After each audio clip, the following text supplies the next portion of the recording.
Hola, estoy ahora en la conferencia de APICS en Las Vegas y me acompaña Dimitri, que es de Rusia. Y le quiero hacer algunas preguntas para saber cómo marcha APICS en Rusia. Hi Dimitri. Hello. Nice to see you again. Dimitri, for my people, and I would like to know how is APICS doing in Russia? Okay, quite slowly now. I would say that when I started to deal with APICS stuff in 2004, it was absolutely unknown in Russia. There were about 3 or 4 certified people only, but I wouldn't say that and confess that the progress is not so much impressive. Now we have about 50 CPIMs and about 20 or 30 CCPs only. For such huge countries, practically nothing. But the progress in place, some progress, very, very slow, but I hope that in the future it will be much more impressive. And I would say that for some companies, APICS is known, but mostly they are multinationals. And I would say not all of them.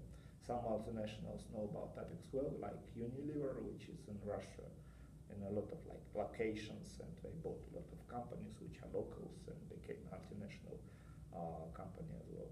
But some multinationals doesn't care about APICS certification education in Russia like they do it in US, for instance. So the relationships are different, and local companies absolutely don't know about APICS mostly. So we have to do something to advance brand awareness and APICS awareness in future days. What do you see as the main challenges in logistics and supply chain in Russia? I could tell you a story. Initially, after 1991, when the political system was changed radically, it was a breakthrough. Everything became different than before, and the first concern of people was in companies just to establish a good accounting system. To reach two goals. First goal was to comply with governmental standards, like accounting standards. And second one was to know exactly what is in place at their facilities, just managerial accounts and nothing more.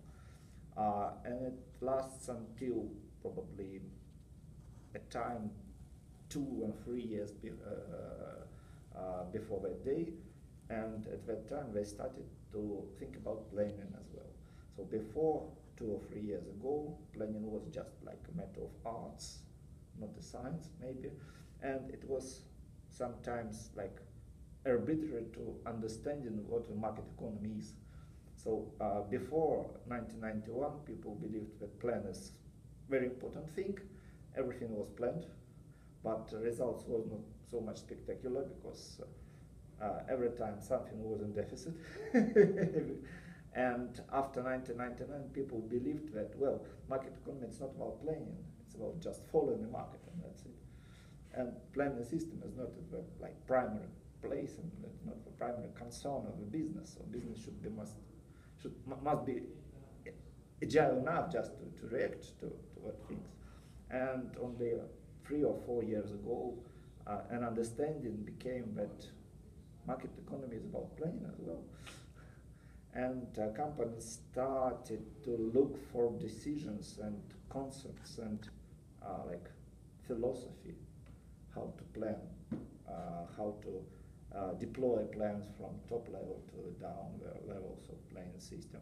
And demands became much higher for decisions about concepts and planning systems.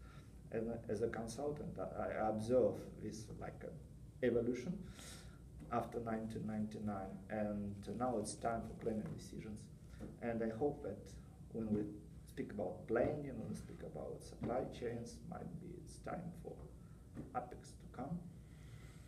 And one question regarding what you're saying, is people aware of the cost of holding inventories in the supply chain? Not every time. Not every time. And usually they tend to consider only costs which is on the surface. They consider purchasing cost, they consider manufacturing cost, but they don't every time care about things like stock out costs. They don't care things about like ordering costs. They just believe that this is like burden which we have to bear and no more. And the understanding that costs associated with inventory are much more complex than just the cost of acquiring it would come soon, I hope. But now it's not so much in place. The only component that they do care is the costs associated with freezing capital in inventories. It's quite a painful thing, but financial people usually tend to look at it like a quite simple exercise. Just cut it twice and that's it. I don't care how do you do it, how do you do it, and it's not my job to think about how to cut costs associated with inventory. It would come, I think, soon, because before that year, money were plentiful on the market, and it was not so much tough job to find money on the market, given capital markets, which are abroad markets, domestic markets. Now, due to some circumstances, you know, much better than ours and no good, capital markets are closed, and people start in business to think how to apply smart techniques of inventory management and capital management now. But every process takes time. They may understand it, but they may not still realize it I see. to the extent to which they need to make decisions about it. Yes, that's it. Well, thank you very much. Hemos estado con Dmitry, representante de APICS en Russia. Thank you very much. I hope it was useful. Yes, it is.